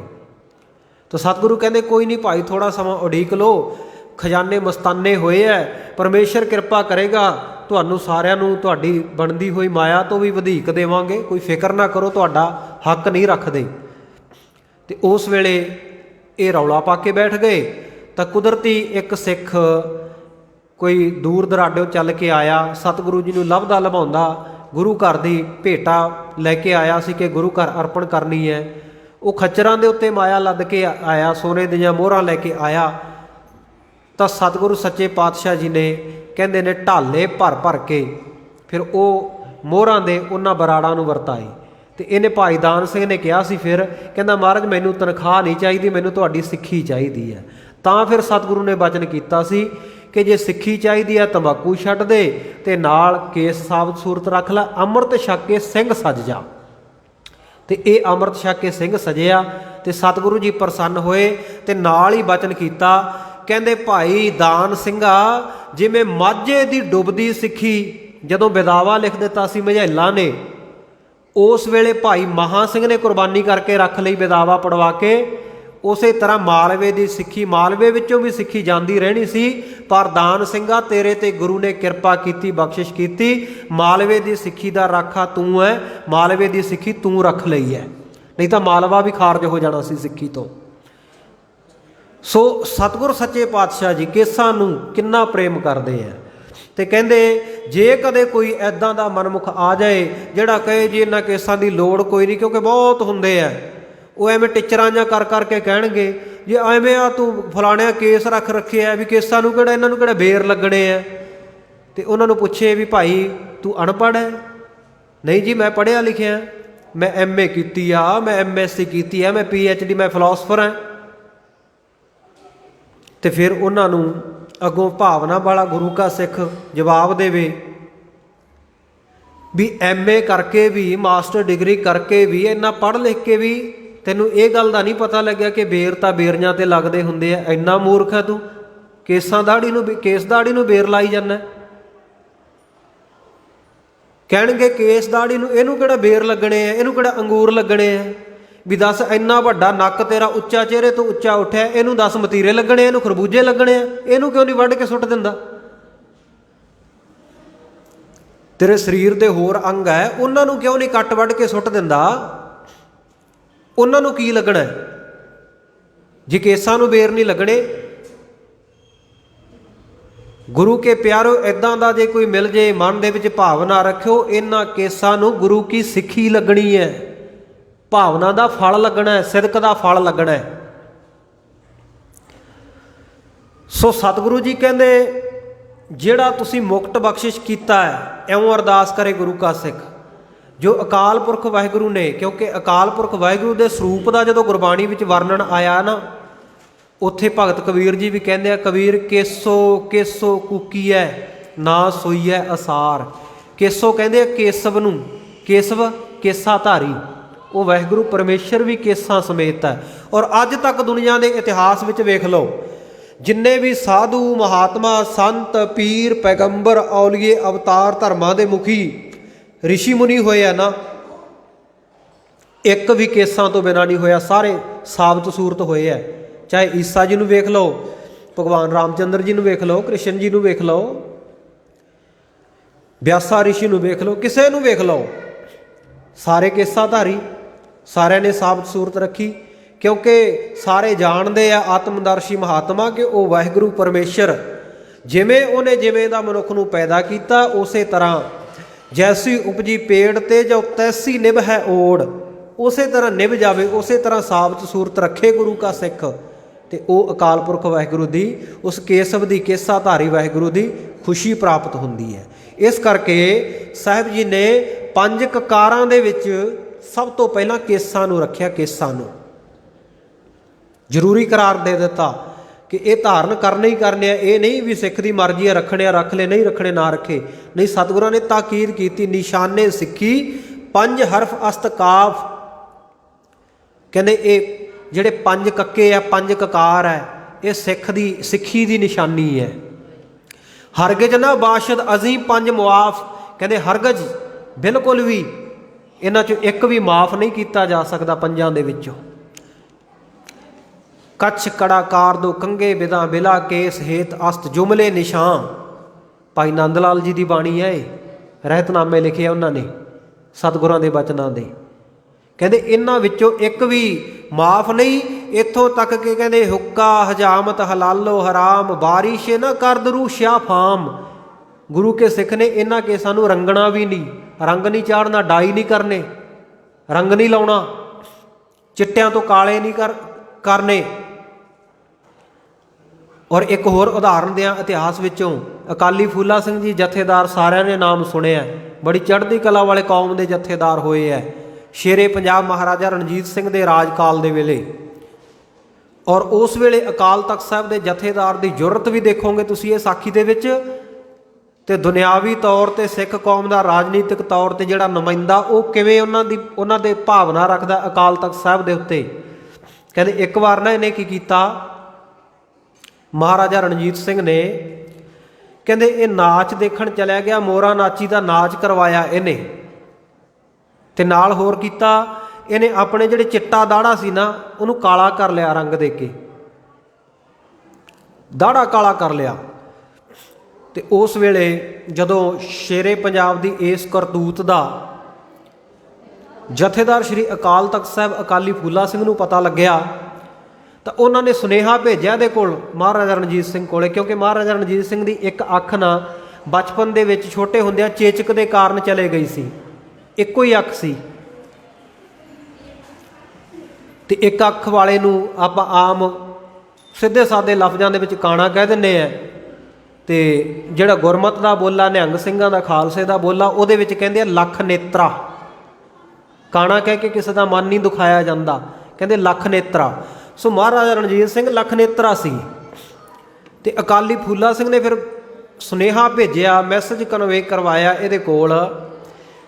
ਕਹਿੰਦੇ ਜਾ ਕਹਿ ਦੇ ਕਾਣੇ ਢੱਗੇ ਨੂੰ, ਕਹਿੰਦੇ ਉਹਨੂੰ ਕਾਣੇ ਢੱਗੇ ਨੂੰ, ਕਾਣੇ ਨੂੰ, ਮਹਾਰਾਜਾ ਰਣਜੀਤ ਸਿੰਘ ਨੂੰ ਜਾ ਕੇ ਕਹਿ ਦਿਓ। ਵੇਖੋ ਕਿੰਨੀ ਜੁਰਤ ਜਥੇਦਾਰ ਅਕਾਲ ਤਖਤ ਦੀ, ਮੌਕੇ ਦੇ ਬਾਦਸ਼ਾਹ ਨੂੰ ਕਾਣਾ ਢੱਗਾ ਕਹਿ ਰਿਹਾ। ਕਹਿੰਦਾ ਜਾ ਕਹਿ ਦਿਓ ਕਾਣੇ ਢੱਗੇ ਨੂੰ, ਕਿਉਂ ਕਾਲਾ ਕਰਦਾ ਬੱਗੇ ਨੂੰ। ਅੰਤ ਸਮੇਂ ਜਦੋਂ ਮਰਨਾ ਹੈ ਤਾਂ ਮੂੰਹ ਕਾਲਾ ਕਿਉਂ ਕਰਨਾ ਹੈ? ਜਦੋਂ ਮਰ ਹੀ ਜਾਣਾ ਫਿਰ ਮੂੰਹ ਕਾਲਾ ਕਰਕੇ ਜ਼ਰੂਰ ਮਰਨਾ। ਜਮ ਰਾਜੇ ਕੇ ਹੇਰੂ ਆਏ, ਮਾਇਆ ਕਾ ਸੰਗਲ ਬੰਧ ਲਿਆ। ਇਹ ਤਾਂ ਆਉਣਾ ਹੀ ਹੈ, ਸਮਾਂ ਆਉਣਾ ਹੀ ਹੈ। ਤੇ ਫਿਰ ਕਿਉਂ ਕਾਲੇ ਕਰੀਏ ਚਿੱਟਿਆਂ ਤੋਂ? ਇਹ ਤਾਂ ਇੱਕ ਭਵਰ ਗਏ ਬੱਗ ਬੈਠੇ ਆਏ, ਉਹ ਕਾਲੇ ਚਲੇ ਗਏ ਤੇ ਬੱਗੇ ਆ ਗਏ। ਸੋ ਇਹ ਵੀ ਗੁਰੂ ਕੇ ਸਿੱਖ ਨੇ ਕੁਰੈਤ ਨਹੀਂ ਕਰਨੀ। ਸੋ ਸਤਿਗੁਰੂ ਸੱਚੇ ਪਾਤਸ਼ਾਹ ਕਹਿੰਦੇ ਇਉਂ ਅਰਦਾਸ ਕਰ ਸਿਰ ਮੁਕਟ ਕੀ ਲਾਜ। ਜਿਹੜਾ ਮਹਾਰਾਜ ਤੁਸੀਂ ਮੁਕਟ ਕੇਸਾਂ ਦਾ ਜੂੜਾ ਸਾਹਿਬ ਸੂਰਤ ਬਖਸ਼ੀ ਹੈ, ਇਹਦੀ ਲੱਜਿਆ ਵੀ ਤੁਸੀਂ ਰੱਖੋ। ਬਿਰਦ ਤਵ ਸਾਜ, ਜੋ ਤੁਸੀਂ ਬਿਰਦ ਦੀ ਸਾਜਨਾ ਕੀਤੀ ਹੈ ਉਹਦੇ ਮੁਤਾਬਕ 76ਵੀਂ ਅਰਦਾਸ ਗੁਰੂ ਕੇ ਚਰਨਾਂ ਵਿੱਚ ਸਿੱਖ ਨੇ ਕਰਨੀ ਹੈ।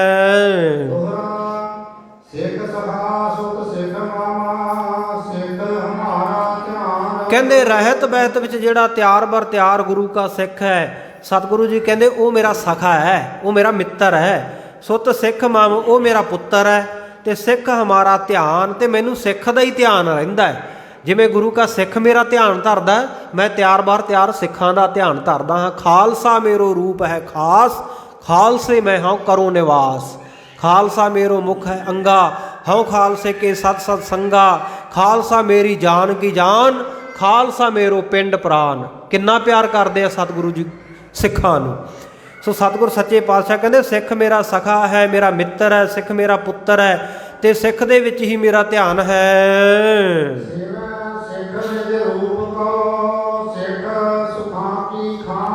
ਕਹਿੰਦੇ ਜਿਹੜਾ ਵੀ ਗੁਰੂ ਕਾ ਸਿੱਖ ਜਾਣ ਕੇ ਮੇਰੇ ਸਿੱਖ ਦੀ ਸੇਵਾ ਕਰਦਾ ਨਾ, ਤੇ ਨਿਜ ਰੂਪ ਕੋ, ਉਹ ਮੇਰੇ ਨਿੱਜੀ ਸਰੂਪ ਦੀ ਹੀ ਭਾਵ ਮੇਰੀ ਹੀ ਸੇਵਾ ਕਰਦਾ। ਜੇ ਕੋਈ ਮੇਰੇ ਤਿਆਰ ਬਾਰ ਤਿਆਰ ਸਿੱਖ ਦੀ ਸੇਵਾ ਕਰਦਾ, ਸਿੱਖ ਸੁੱਖਾਂ ਕੀ ਖਾਨ। ਸੋ ਐਸਾ ਜਿਹੜਾ ਸਿੱਖ ਹੈ ਉਹਨੂੰ ਸੁੱਖਾਂ ਦੀ ਖਾਨ, ਸੁੱਖਾਂ ਦਾ ਖਜ਼ਾਨਾ ਪ੍ਰਾਪਤ ਹੁੰਦਾ। ਜਾਂ ਇੱਦਾਂ ਦੇ ਤਿਆਰ ਬਾਰ ਤਿਆਰ ਜੇ ਸਿੱਖ ਮਿਲ ਜਾਂਦੇ ਆ, ਉਹਦੇ ਦਰਸ਼ਨ ਹੋ ਜਾਂਦੇ ਆ, ਉਹਦੀ ਸੇਵਾ ਦਾ ਤੁਹਾਨੂੰ ਮੌਕਾ ਮਿਲੇ, ਤਾਂ ਇਹ ਸਮਝਣਾ ਕਿ ਮੈਨੂੰ ਸੁੱਖਾਂ ਦਾ ਖਜ਼ਾਨਾ ਮਿਲ ਗਿਆ।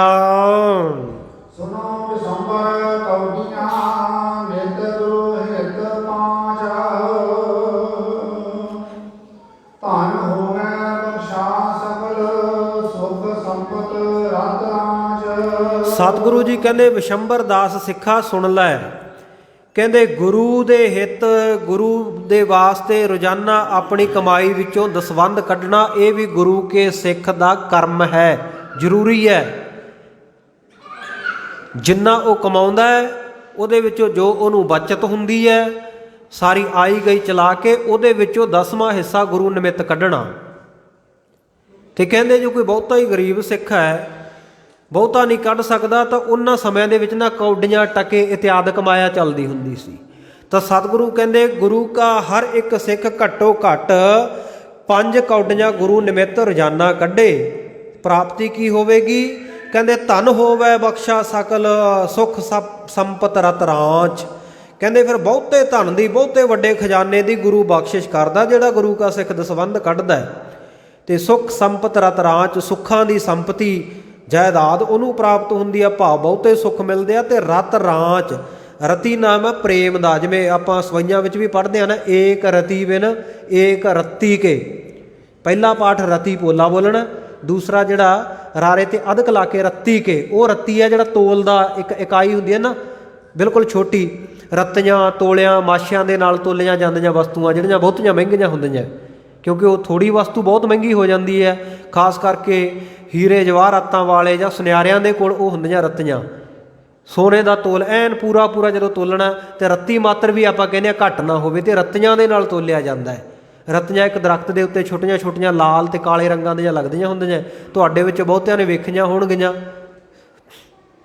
ਸੋ ਰੱਤੀ, ਰੱਤੀ ਏਕ ਰਤੀ ਬਿਨ ਏਕ ਰੱਤੀ ਕੇ ਉੱਥੇ ਪਾਠ ਹੈ ਸਵਈਆਂ ਦੇ ਵਿੱਚ, ਜਿਹੜੀ ਤੀਜੀ ਬਾਣੀ ਅੰਮ੍ਰਿਤ ਸੰਚਾਰ ਦੀ ਔਰ ਅੰਮ੍ਰਿਤ ਵੇਲੇ ਦੀ, ਕਿ ਇੱਕ ਅਕਾਲ ਪੁਰਖ ਵਾਹਿਗੁਰੂ ਦੇ ਨਾਲ ਰਤੀ, ਪ੍ਰੀਤੀ ਤੋਂ ਬਿਨਾਂ, ਪ੍ਰੇਮ ਤੋਂ ਬਿਨਾਂ ਤੇਰੀ ਕੋਈ ਕਦਰ ਨਹੀਂ। ਏਕ ਰੱਤੀ ਕੇ, ਇੱਕ ਰੱਤੀ ਦਾ ਹੀ ਹੈ ਤੂੰ, ਬਹੁਤਾ ਮੁੱਲ ਨਹੀਂ ਹੈ ਤੇਰਾ। ਤਾਂ ਇੱਥੇ ਰਤੀ ਸੁਖ ਸੰਪਤ ਰਤ ਰਾਂਚ। ਕਹਿੰਦੇ ਰਤੀ ਦੇ ਵਿੱਚ, ਪ੍ਰੇਮ ਵਿੱਚ, ਗੁਰੂ ਦੇ ਵਿੱਚ ਉਹ ਗੁਰੂ ਕਾ ਸਿੱਖ ਰਚਿਆ ਰਹੇਗਾ। ਮੇਰੀ ਸਿੱਖਿਆ ਜਾਣ ਕੈ ਨਰ ਨਾਰੀ ਹਿਰਚ। ਕਹਿੰਦੇ ਭਾਈ ਮੇਰੀ ਇਸ ਸਿੱਖਿਆ ਨੂੰ ਚੰਗੇਰੀ ਜਾਣ ਕਰਕੇ, ਸਿੱਖਿਆਦਾਇਕ ਜਾਣ ਕਰਕੇ, ਕਹਿੰਦੇ ਹਰੇਕ ਨਰ ਨਾਰੀ ਨੂੰ, ਹਰੇਕ ਸਿੱਖ ਸਿੱਖਣ ਨੂੰ ਹਿਰਦੇ ਦੇ ਵਿੱਚ ਚੇਤੇ ਰੱਖਣਾ ਚਾਹੀਦਾ ਹੈ। ਬਾਣੀ ਗੁਰਕੀ ਸੁਰਗੀ ਰਹਿਤਾ ਰਹਿਣੀ ਰਹੋ ਸੁਚੇਤਾ। ਕੀ ਸਿੱਖਿਆ ਹੈ? ਕਿ ਗੁਰੂ ਕੀ ਬਾਣੀ ਦੇ ਨਾਲ ਜੁੜੇ ਰਹਿਣਾ, ਤੇ ਸੁਰ ਕੀ ਰਹਿਤ, ਸੁਰ ਨਾਮ ਹੈ ਦੇਵਤੇ ਦਾ, ਦੇਵਤਿਆਂ ਵਰਗੀ ਤੇਰੀ ਰਹਿਣੀ ਹੋਵੇ, ਭਾਵ ਨਿਰਮਲ ਜੀਵਨ ਹੋਵੇ, ਰਹਿਤ ਵਿੱਚ ਤੂੰ ਪਰਪੱਕ ਹੋਵੇਂ। ਰਹਿਣੀ ਰਹਿ ਸੁਚੇਤ, ਸੁਚੇਤ ਹੋ ਕੇ ਐ ਸਾਵਧਾਨ ਹੋ ਕੇ ਰਹਿਤ ਵਿੱਚ ਤਿਆਰ ਬਰ ਤਿਆਰ ਰਹੀ। ਜਾਮ ਹਾਈਏ ਨਾਮ ਧਿਆਈਏ ਘਰ ਕੀ ਕੀਜੈ ਕਾਰ। ਕਹਿੰਦੇ ਪਹਿਰ ਰਾਤ ਰਹਿੰਦਿਆਂ, ਭਾਵ ਅੰਮ੍ਰਿਤ ਵੇਲੇ, ਜਾਮ ਨਾਮ ਹੈ ਰਾਤਰੀ ਦਾ, ਨਿਸ਼ਾ ਦਾ। ਕਹਿੰਦੇ ਪਹਿਰ ਰਾਤ ਰਹਿੰਦੀ ਇਸ਼ਨਾਨ ਕਰੀਏ, ਔਰ ਇਸੇ ਪ੍ਰਕਾਰ ਨਾਮ ਧਿਆਈਏ, ਨਿਤਨੇਮ ਕਰੀਏ, ਔਰ ਘਰ ਕੀ ਕੀਜੈ ਕਾਰ। ਉਸ ਤੋਂ ਬਾਅਦ ਫਿਰ ਘਰ ਦੇ ਕਾਰੋ ਵਿਹਾਰ ਜੋ ਹੈ, ਕੰਮ ਕਾਜ ਹੈ, ਉਹਨੂੰ ਆਰੰਭ ਕਰੇ ਗੁਰੂ ਕਾ ਸਿੱਖ। ਥੋੜਾ ਬੋਲ ਸਾਚਾ ਰੋਲ ਇਕ ਮਨ ਸੰਕਟ ਹਾਰ। ਹਾਂ, ਗੁਰੂ ਕਾ ਸਿੱਖ ਥੋੜਾ ਸਵੈ ਅਰ ਥੋੜਾ ਹੀ ਖਾਵੈ। 10ਵੇਂ ਪਾਤਸ਼ਾਹ ਜੀ ਕਹਿੰਦੇ ਨੇ, ਅਲਪ ਆਹਾਰ ਸੁਲਪ ਸੀ ਨਿਦਰਾ ਦਇਆ ਸ਼ਿਮਾ ਤਨ ਪ੍ਰੀਤ। ਤੇਰਾ ਆਹਾਰ ਇਹ ਨਾ ਹੋਵੇ ਪੇਟ ਭਰ ਕੇ ਖਾ ਕੇ ਤੇ ਸੁੱਤਾ ਹੀ ਰਹੇ। ਕਹਿੰਦੇ ਅਲਪ ਆਹਾਰ ਰੱਖੀ, ਬਹੁਤਾ ਨਹੀਂ ਖਾਣਾ, ਲੋੜ ਜੋਗਾ ਖਾਣਾ। ਲਾਲਚ ਕਰਕੇ ਬਹੁਤਾ ਨਾ ਖਾਵੇ ਗੁਰੂ ਕਾ ਸਿੱਖ, ਕਿਤੇ ਆਲਸੀ ਪਿਆ ਰਵੇ, ਅੰਮ੍ਰਿਤ ਵੇਲੇ ਉੱਠ ਹੀ ਨਾ ਹੋਵੇ, ਜਾਂ ਕੋਈ ਕੰਮਕਾਰ ਕਰਨ ਜੋਗਾ ਹੀ ਨਾ ਰਹੇ, ਬਸ ਖਾ ਖਾ ਕੇ ਬਸ ਫਿੱਟ ਅਵੇਹਾ ਜੀਵਿਆ ਜਿਤ ਖਾਏ ਵਧਾਇਆ, ਪੇਟ ਵਾਲੀ ਗੱਲ ਹੋ ਜਾਏ। ਕਹਿੰਦੇ ਅਲਪ ਆਹਾਰ ਸੁਲਪ ਸੀ ਨਿੰਦਰਾ, ਬਹੁਤ ਘੱਟ ਨੀਂਦ ਹੋਵੇ। ਦਇਆ ਸ਼ਿਮਾ ਤਨ ਪ੍ਰੀਤ, ਇਹ ਗੁਣ ਦਇਆ ਦਾ, ਖਿਮਾ ਦਾ, ਇਹ ਧਾਰਨ ਕਰਕੇ ਰੱਖੇ ਗੁਰੂ ਕਾ ਸਿੱਖ। ਤੇ ਸਤਿਗੁਰੂ ਜੀ ਇੱਥੇ ਕਹਿੰਦੇ ਨੇ ਥੋੜਾ ਬੋਲ, ਥੋੜਾ ਬੋਲੇ, ਸਾਚਾ ਰੋਲ, ਸੱਚ ਨੂੰ, ਸੱਚੇ ਨਾਮ ਦੇ ਧਨ ਨੂੰ ਇਕੱਤਰ ਕਰੇ, ਸੱਚ ਨੂੰ ਇਕੱਤਰ ਕਰੇ, ਹਮੇਸ਼ਾ ਸੱਚਾਈ ਦੇ ਰਸਤੇ ਉੱਤੇ ਚਲੇ। ਤੇ ਇੱਕ ਮਨ, ਗੁਰੂ ਕੇ ਸਿੱਖ ਦਾ ਮਨ ਇਕਾਗਰਤਾ ਦੇ ਵਿੱਚ ਆਵੇ। ਸੰਗਤ ਵਿੱਚ ਬੈਠਾ ਗੁਰੂ ਕੀ ਬਾਣੀ ਪੜ੍ਹਦਾ ਇਕਾਗਰਤਾ ਦੇ ਨਾਲ ਜੁੜਿਆ ਹੋਵੇ। ਇਹ ਨਹੀਂ ਕਿ ਤਨ ਹਾਜ਼ਰ ਹੋਵੇ, ਮਨ ਉਡਾਰੀ ਮਾਰ ਕੇ ਤੇ ਕਿਧਰੇ ਹੋਰ ਤੁਰਿਆ ਫਿਰਦਾ ਹੋਵੇ। ਸਤਿਗੁਰੂ ਕਹਿੰਦੇ ਇੱਕ ਮਨ, ਜਦੋਂ ਇਸ ਤਰ੍ਹਾਂ ਇਕਾਗਰਤਾ ਵਾਲੇ ਮਨ ਵਾਲਾ ਗੁਰੂ ਕਾ ਸਿੱਖ ਹੋਵੇਗਾ, ਤੇ ਕਹਿੰਦੇ ਸੰਕਟ ਹਾਰ, ਫਿਰ ਸੰਕਟ ਵੀ ਹਾਰ ਜਾਏਗਾ ਉਹਦੇ ਸਾਹਮਣੇ। ਕੋਈ ਵਿਪਤਾ ਆਵੇਗੀ ਨਾ, ਉਹਦਾ ਨੁਕਸਾਨ ਨਹੀਂ ਕਰ ਸਕੇਗੀ, ਵਿਪਤਾਵਾਂ ਤੋਂ ਬਚ ਜਾਵੇਗਾ। ਮਨ ਕਾ ਮਾਰਨਾ ਸੁਗਮ ਹੈ ਤਨ ਕੋ ਬਾਂਧੋ ਆਰ। ਕਹਿੰਦੇ ਭਾਈ ਮਨ ਦਾ ਮਾਰਨਾ ਸੁਗਮ ਸੁਖਾਲਾ ਹੀ ਹੈ, ਕੋਈ ਬਹੁਤਾ ਔਖਾ ਕੰਮ ਨਹੀਂ ਹੈ। ਸਭ ਤੋਂ ਪਹਿਲਾਂ ਤਨ ਨੂੰ ਬੰਨ੍ਹ ਕੇ ਰੱਖੀਏ, ਬਨੇਜ ਦੇ ਵਿੱਚ ਰੱਖੀਏ, ਤਨ ਦੀ ਰਹਿਤ ਸਰੀਰ ਦੀ ਰੱਖੀਏ। ਸੁਧ ਬਿਹਾਰੀ ਕਾਰ ਗੁਰ ਦੋਖ ਛੋਟੀਏ ਬਾਦ। ਹਾਂ ਕਹਿੰਦੇ ਤੇਰੀ ਜਿਹੜੀ ਕਾਰ ਹੈ, ਕੰਮ ਕਾਜ ਹੈ, ਤੇਰਾ ਆਚਾਰ ਵਿਵਹਾਰ ਹੈ, ਮਿਲ ਵਰਤਣ ਹੈ, ਤੇਰਾ ਜੀਵਨ ਹੈ, ਤੇਰਾ ਚਰਿੱਤਰ ਹੈ, ਇਹ ਸ਼ੁੱਧਤਾ ਦੇ ਸਹਿਤ ਹੋਵੇ। ਔਰ ਸ਼ੁੱਧ ਬਿਹਾਰੀ ਕਾਰ ਗੁਰ, ਤੇ ਗੁਰੂ ਦੇ ਦੱਸੇ ਮੁਤਾਬਕ ਤੇਰਾ ਕੰਮ ਕਾਜ ਹੋਵੇ, ਕਾਰ ਹੋਵੇ, ਨਿਰਮਲ ਕਰਮ ਹੋਣ। ਔਰ ਦੋਖ ਛੋਡੀਏ ਬਾਦ, ਦੁੱਖਾਂ ਨੂੰ, ਦੋਸ਼ਾਂ ਨੂੰ, ਗੁਨਾਹਾਂ ਨੂੰ ਤੂੰ ਛੱਡ ਦਈਏ, ਬਾਦ ਵਿਵਾਦ ਕਰਨਾ ਵੀ ਛੱਡ ਦੇਵੇਂ। ਮਾਲ ਲਾਲ ਅਰ ਸਾਲ ਮੈਂ ਖਾਲ ਚਾਲ ਵਾਚਾਲ। ਹਾਂ ਮਾਲਾਂ ਲਾਲਾਂ ਔਰ ਕੀਮਤੀ ਦੁਸ਼ਾਲਿਆਂ ਨੂੰ ਤੂੰ ਪਹਿਨਦਾ ਹੋਵੇਂ। ਤੇ ਜੇਕਰ ਕਦੇ ਕੋਈ ਐਸਾ ਸਮਾਂ ਆ ਜਾਵੇ, ਖਾਲ ਚਾਲ, ਚਾਲ ਨਾਮ ਹੈ ਜੁੱਤੀ ਦਾ, ਤੇ ਖਾਲ ਨਾਮ ਹੈ ਖੱਲ ਦੀ ਬਣੀ ਹੋਈ।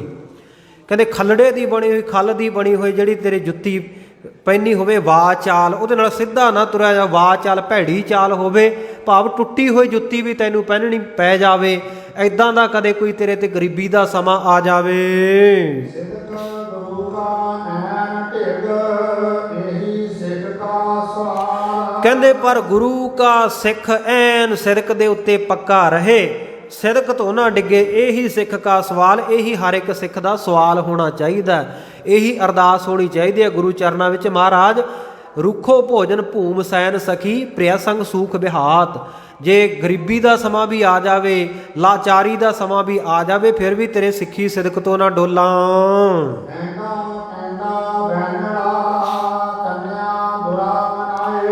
ਹਾਂ ਸਤਿਗੁਰ ਸੱਚੇ ਪਾਤਸ਼ਾਹ ਜੀ ਕਹਿੰਦੇ ਜੇਕਰ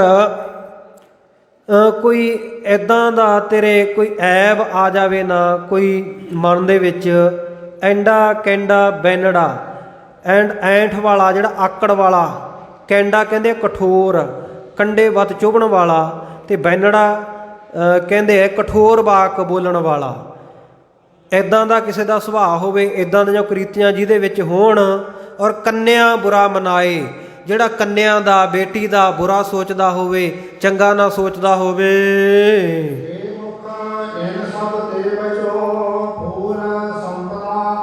ਹਾਂ ਤੇ ਇੱਕ ਬੇਮੁਖ ਹੋਵੇ, ਜਿਹੜਾ ਸਨਮੁਖ ਨਾ ਹੋਵੇ, ਗੁਰੂ ਤੋਂ ਬੇਮੁਖ ਉਲਟ ਚੱਲਦਾ ਹੋਵੇ।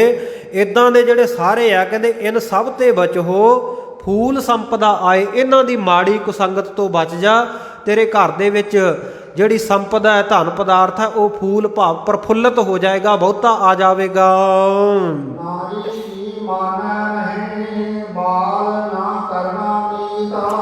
ਹਾਂ ਤੂੰ ਅੱਖਾਂ ਮੀਟ ਕੇ ਹਰ ਗੱਲ ਆਪਣੀ ਇਸਤਰੀ ਦੀ ਨਹੀਂ ਮੰਨੀ ਜਾਣੀ। ਜੇ ਉਹ ਤੈਨੂੰ ਗੁਰਮਤ ਤੋਂ ਤੋੜਨ ਵਾਲੀ ਗੱਲ ਕਰਦੀ ਹੈ ਨਾ, ਤਾਂ ਤੂੰ ਨਹੀਂ ਮੰਨਣੀ। ਧਰਮ ਤੋਂ ਡਲਾਉਣ ਵਾਲੀ ਗੱਲ ਕਰਦੀ ਹੈ ਤਾਂ ਉਹ ਗੱਲ ਨਹੀਂ ਮੰਨਣੀ। ਗੁਰੂ ਨਾਲ ਜੁੜਨ ਵਾਲੀ ਗੱਲ ਦੇ ਵਿੱਚ ਤੁਹਾਡਾ ਪਤੀ ਸਤੀ ਦਾ ਆਪਸ ਦੇ ਵਿੱਚ ਪ੍ਰੇਮ ਭਾਵ ਇੰਨਾ ਹੋਵੇ, ਤੁਸੀਂ ਇੱਕ ਦੂਜੇ ਤੋਂ ਪੁੱਛ ਕੇ ਹਰ ਇੱਕ ਗੱਲ ਕਰੋ, ਸਲਾਹ ਮਸ਼ਵਰੇ ਨਾਲ ਘਰ ਪਰਿਵਾਰ ਨੂੰ ਚਲਾਓ। ਪਰ ਜੇ ਇੱਕ ਮਨਮੁਖਤਾ ਵਾਲੇ ਪਾਸੇ ਲੈ ਕੇ ਜਾਣ ਵਾਲੀ ਕੋਈ, ਰੱਬ ਨਾ ਕਰੇ ਬੀਬੀ ਐਸੀ ਕਿਸੇ ਦੇ ਪੱਲੇ ਪੈ ਜਾਵੇ, ਕੋਈ ਜੋੜ ਜੁੜ ਜਾਵੇ, ਤਾਂ ਕਹਿੰਦੇ ਫਿਰ ਉਹਦੀ ਹਰ ਗੱਲ ਨੂੰ ਅੱਖਾਂ ਬੰਦ ਕਰਕੇ ਨਹੀਂ ਮੰਨਣਾ। ਉਸ ਦੇ ਇੱਦਾਂ ਦੇ ਵਚਨ ਨੂੰ, ਸਾਖਤਾਂ ਵਾਲੇ ਮਨਮੁਖਾਂ ਵਾਲੇ ਵਚਨ ਨੂੰ ਨਹੀਂ ਮੰਨਣਾ। ਤੇ ਬਾਲ ਨਾ ਕਰਨਾ ਮੀਤ, ਨਾਲੇ ਕਹਿੰਦੇ ਫਿਰ ਬਾਲਕ ਨੂੰ ਮਿੱਤਰ ਨਹੀਂ ਸਮਝਣਾ ਕਦੇ ਵੀ।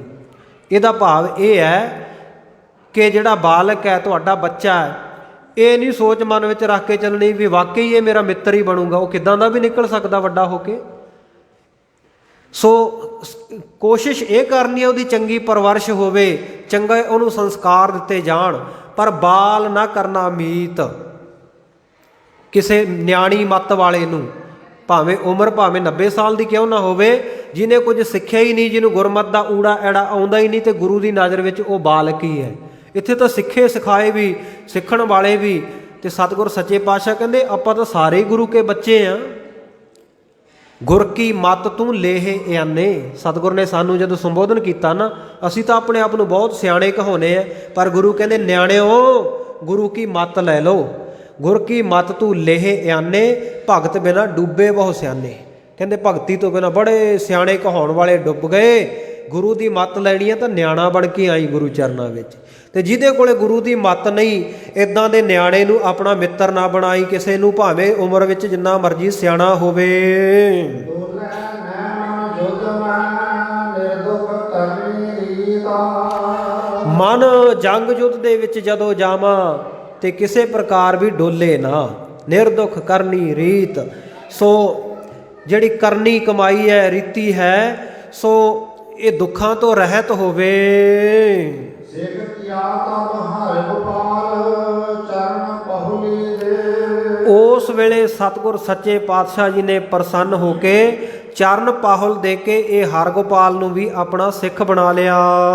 ਸਤਿਗੁਰ ਪੂਰਨ ਵਾਕ ਸੁਣਾ ਸਿੱਖ ਕਹੈ ਗਾਸ਼ ਗਾਸ਼ਰੇ। ਹਾਂਜੀ, ਸਤਿਗੁਰੂ ਸੱਚੇ ਪਾਤਸ਼ਾਹ ਜੀ ਦੇ ਇਹ ਸ਼ਰਧਾ ਭਾਵਨਾ ਵਾਲੇ ਪੂਰਨ ਬਚਨਾਂ ਨੂੰ ਸੁਣ ਕਰਕੇ ਗੁਰੂ ਕੇ ਸਿੱਖ ਜਿਹੜੇ ਉਸ ਵੇਲੇ ਦਰਬਾਰ ਵਿੱਚ ਹੋਰ ਹਾਜ਼ਰ ਬੈਠੇ ਆ, ਉਹ ਕਹਿੰਦੇ ਕਹੈ ਗਾ ਸ਼ਰੇ, ਕਹਿੰਦੇ ਭਾਈ ਇਹ ਹੁਣ ਕਹਿੰਦੇ ਸਵਰਗਾਂ ਨੂੰ ਚਲਿਆ ਜਾਵੇਗਾ ਹਰਗੋਪਾਲ, ਇਹ ਸ਼ਰੇ ਇਹਦੀ ਕਲਿਆਣ ਹੋ ਜਾਏਗੀ। ਗੁਰੂ ਨੇ ਇੰਨੇ ਪ੍ਰੇਮ ਦੇ ਬਚਨ ਕੀਤੇ ਆ, ਇਹਨੇ ਮਨਮੁਖਤਾਈ ਕਰਕੇ ਗੁਰੂ ਦਾ ਬਚਨ ਵੇਚ ਦਿੱਤਾ ਸੀ।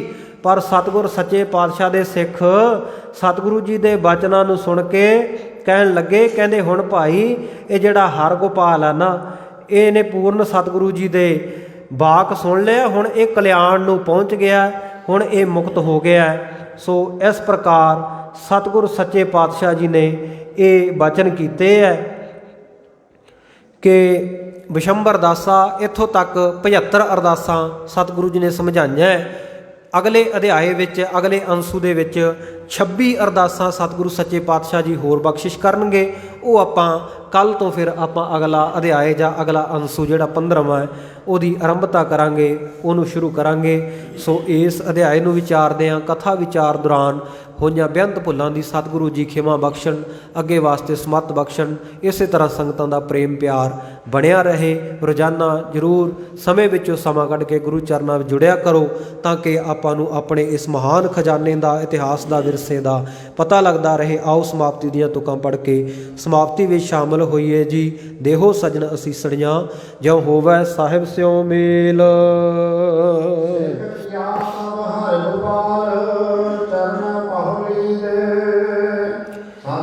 ਪੂਰਨ ਬਾਕ ਸੁਨ ਕਹੇਗਾ ਸ੍ਰੀ।